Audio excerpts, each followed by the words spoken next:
چطورید بچه ها؟ فرشاد سالنده هستم. خوش اومدید به یک ویدیوی جدید، زیبا و دوست داشتنی. امروز قراره با هم دیگه بریم عجیب غریب ترین اختراعاتی که میشه اصلا ساخت یا اصلا بهش فکر کرد، حتی با هم دیگه ببینیم آیا اگر ما جای اون اشخاص بودیم آیا پول میبادیم بابت این اختراعات، میدادیم بابت این اختراعات. که ویدیو یادتون نره سابسکرایب چنل یادتون نره، چنل گیمینگو حتما سابسکرایب کنید. خیلی دوستتون دارم. اینستا منم حتما فالو کنید. چنل تلگرام فراموش نشه، چون چالشایی که قرار با خود شما بگیریم فقط تو چنل تلگرام ازتون از طریق لینک پیام ناشناس میخوام. عاشقتونم. بذار بریم سراغ این اختراعات عجیب غریب ببینیم که به چه صورت است. Let's go. The burrito bumper, the food funnel for sloppy burritos that catches your fallen fillings and carefully crafts a secondary taco for you to enjoy. فهمیدید چیش چه کثافتی شد؟ کثافت هم نیست دیگه، از ساندویچ خودت میریزه. یه دونه قیف این دستشویی یه قیف این دستشویی گذاشته گیر، زیرش یه نون تاکو گذاشته. موقع خوردن میگیره زیر پوزش، هر آتاشقالی از ساندویچش ریخ اون تو میره تو اون نون زیریه. یه ساندویچ جدید با مخلفات جدید براتون میسازه. Begin binging on your overstuffed burrito. As it ultimately falls apart, the overflow یه جوریه. درسته غذای خودت از ساندویچ خودت، ولی یه حالیه. آیا حاضر این اختراع بخرید؟ اسم این اختراع رو میذاریم ساندویچ دست دوم. تو کامنت ها بنویسید دیگه ساندویچ دست دوم نمیخرم. شروع کرد نیکنیم گذاشتن برای هر اختراع. این سری میخواد این ویدیو چقدر 15 دقیقه است، 12 دقیقه است. هر اختراعی کامنت نوکرتم. خب قراره 50 60 هزار 100 هزار نفر ببینن، 100 هزار تا 10 تا کامنت 1 میلیون بنویسید. جدی برام میخوام ببینم که کدومو میخرید کدومو نمیخرید. چیکار داره میکنه؟ داره پلیرها رو انتخاب میکنه. همینجوری به صورت مثلا میان تو عکس رو میگیری، بعد اونا رو فتوشاپ.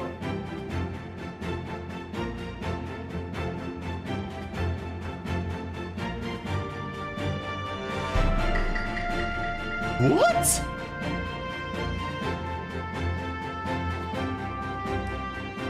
کسی نیومد تو تصویر. چقدر خفن. بازیکن‌ها میان توی تصویر، یعنی فقط میان تو تصویر، توی کادر نمی.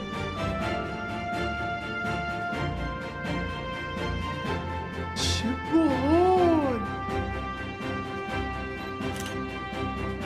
آقا یه دونه‌شو باید درست کنیم برای یوتیوبرها. مثلا آریاکی بوکسر، فرشاد سایلند، مثلا پوتک، اینا مثلا یکی انتخاب می‌کنه، مثلا همه اینجوری میان تو چقدر باحال. آقا از این به بعد میگیم قابل قبول بود یا قابل قبول نبود. خب اسم این اختراع میذاریم زاینده آدم. زاینده آدم آیا قابل قبول میدونید یا غیر قابل قبول میدونید؟ غیر قابل قبوله.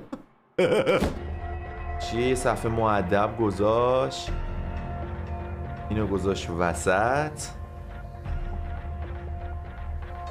اینو گذاشت روش. وات؟ چی شد؟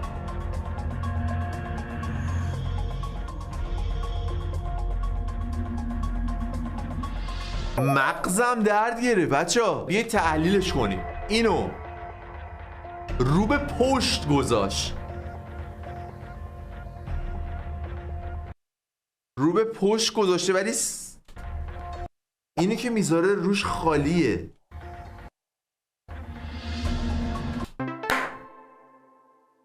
گرفتم چی شد. آیا اگر گرفتید چی شد شما اول تو کامنت ها بنویسید. بابای من در آوردید. اینو اینجوری گذاشت، اینجوری. خب ببخشید به گل پشت رو ندارم. یه چیزی اومد گذاشت اینجوری رو بعد تصویر من خورد اون روبرو، خورد این پایین، از اونجا باهوشا فهمیدن من چی گفتم. اینو گذاشت این رو، این تصویر خورد اون بالا، خورد اون روبرو، اینجوری به ما نشون. یعنی این آینه های مایل زیر دریایی هست بچه ها. اینجوری سر چشتو میکنی توش، یه آینه اینجوری توش اینطوریه، یه آینه اینجوریه، یه آینه اینجوری. خب تو این نگاه میکنی میخوره تو این تصویر جلو. یه چیزی تو این مایه ها بود، الهی دورتون بگردم. او اپتیکال ایلوژن بچه‌ها. آره همونه. تو یه اپتیکال ایلوژن ولاگ گرفته آریا ترکیه با هم رفته بودیم، یه همچین چیزی رو ما اونجا دیدیم. جوری نردبون بی نهایت روشنش که میکنی انگار مثلا دریچه یه زیرزمینه، یه جوری درست کردن با آینه و این داستانا اون زیر. وا اینو بچه‌ها یادتونه بیلیاردشو دیده بودیم؟ میز بیلیارد درست کرده بود که با حرکت کشتی میزم بالانس ثابت میمون، یعنی توپات به هیچ عنوان طوفان هم میومد تکون نمیخورد. این الان گازشه، ببینید گازه اینجوریه کامل، ولی مایتابه قشنگ روش وایساده. مایتابه برای غذا با مایتابه رو گذاشتش. یه فندک ساده خیلی مثلا چیز عادیه، ولی این نیست. نه که با نور خورشید سیگار رو بخوای روشن.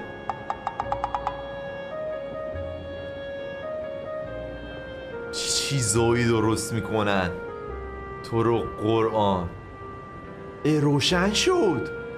خب اینم که دیگه یه چیز کاملا مشخصیه دیگه. شما مثلا با ذره بین اینجوری میکنید میگیرید، مثلا اون نقطه وسط و ریز میشه، مثلا میسوزه. یادش بخیر. یاد چی افتادم؟ ما خوراکمون چیز بود، برگ و اینا میسوزوندیم، بعد ذره بین میرفتیم تو این لوازم تهیه، هر چیز ذره بین گنده تر پیدا میکردی، نور و انرژی رو بیشتر متمرکز میکرد دیگه. ذره بین گنده ها رو که میگرفتی دیگه فقط سوراخ نمیشد که دود بزنه زیر باز شه برگه، شعله میزد آتیش میگرفت قشنگ. اصلا یه چیز عجیب غریبی بود. یادش بخیر اون زمانهای مدرسه.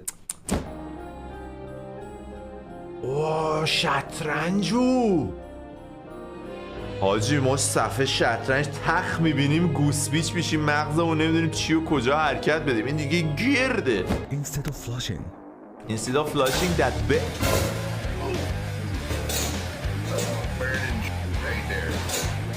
آدم اینا اگه نشسته باشی بزنی که آتیش میزنه تو ما تحت، تمام پشمش پوست موست همه رو میسوزونه. که اصلا چرا یه توالت باید به جایی که فلاش بزنه آب بریزه آتیش ازش بیاد بیرون؟ انسوزی برشون. چیه از این چیز آباست؟ آتش نشانا میان بهشون شلنگ وصل کنن.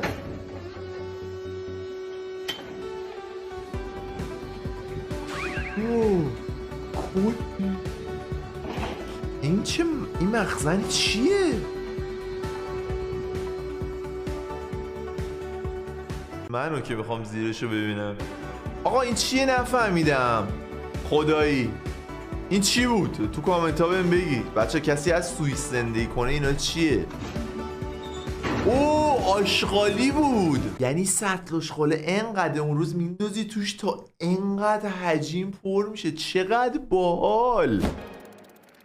واه چطوری آخه یه جوری آینه اون و اصلا چجوری اونورش پیداست؟ چجوری اونور انگشتر پیداست؟ اونور که هست یه لایت از توی انگشت مگه رد نشده؟ خب این یه ذره ادیت و مدل فیلم برداری هم هست دیگه. شما به لبه پایین چپ انگشتر توجه کنید، چیزایی نیست. آره ما خودمون این کاره. دقت دیوایسی که عمل جراحی میکنه، رو موز دارن تستش میکنن. رو موز آروم آروم داره میچینه پوستمون. اینجا تومور رو در میاره میذاره قشنگ. چقدر ببینم کسی داره اینو هدایت میکنه یا نه این اتوماتیک داره خودش این کارو میکنه. پوستره چقدر باحال.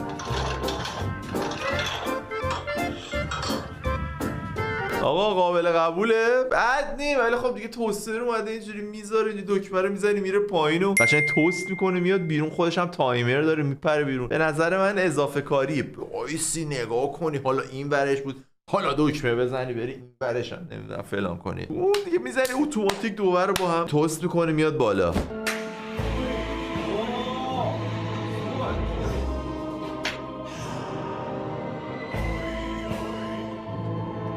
چی من تو نمیدونم چقدر آشنا حس کنم تو اینستا دیدم یا تو ویدیوهای قبلی. ولی چه حالی میده مثلا همه صندلی‌ها ریخته به هم.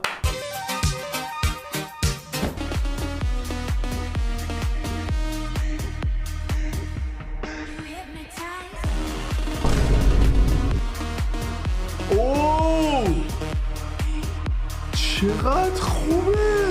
یه لحظه وایسی چی شد؟ اون یکی رو نگر داشت بعد اون یکی رو فقط ویل کرد، اون یکی رو هم چرخوند یا نه چرخوند، ولی خیلی حس خوبی میده. این فقط یه تیشرت عادی نیست. چرا؟ مثلا بچه بیفته تو آب. چقدر باحال، خیلی قابل قبول، مخصوصا برای کسایی که میرن یه جای پیکنیکی، یه جا مثلا یه آبی هست، یه استخری هست، یه دریاچه‌ای هست، جوری بچه مثلا بیفته تو دریاچه میاد بالا ولی خب آب میبردش. چی سیو لایف کنه؟ اوه برای سونامیه. خب بعد چی میشه؟ هوا چی؟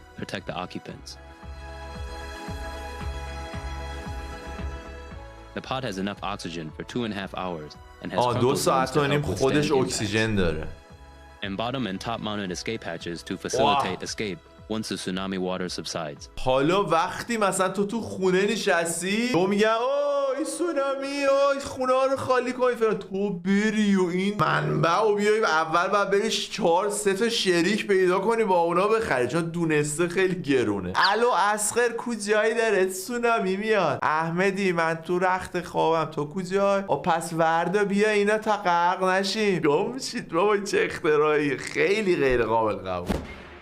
چیه؟ اون چه باحال. بچه واسه پرتاب نیزه و اینا هست برای تمرین اونه. هر بار مثلا سرعتشو میزنه یا مثلا ببینه چقدر بعد چیز داره، احتمالا لول داره، سنگینیشو تعیین کنی. خدایی باحال بود اختراعش، خدایی. نانو ربات میاد اسپرمتو برمیداره میبره. از این اشتباه نره یو.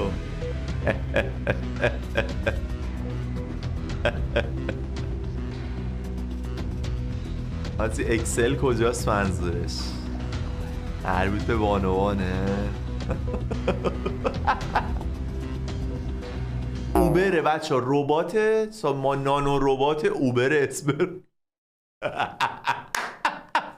میگه این پرنده میدونه که موشن سنسورا چجوری کار میکنن. او رید که دوباره رفت بالا نشستی. اوه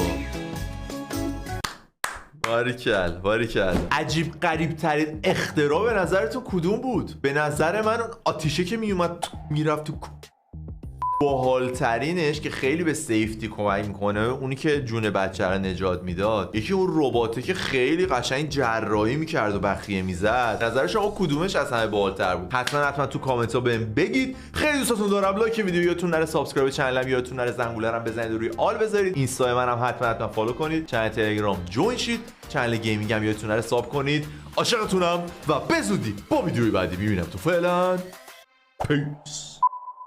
اونم فقط یه تصویر روی اون، چون از سقف افتاده توی این، یعنی اینجوری دوباره رو با هم میکنه میاد.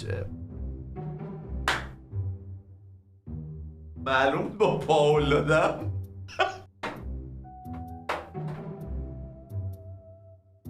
واقعا قابل قبول، واقعا مادر خوب.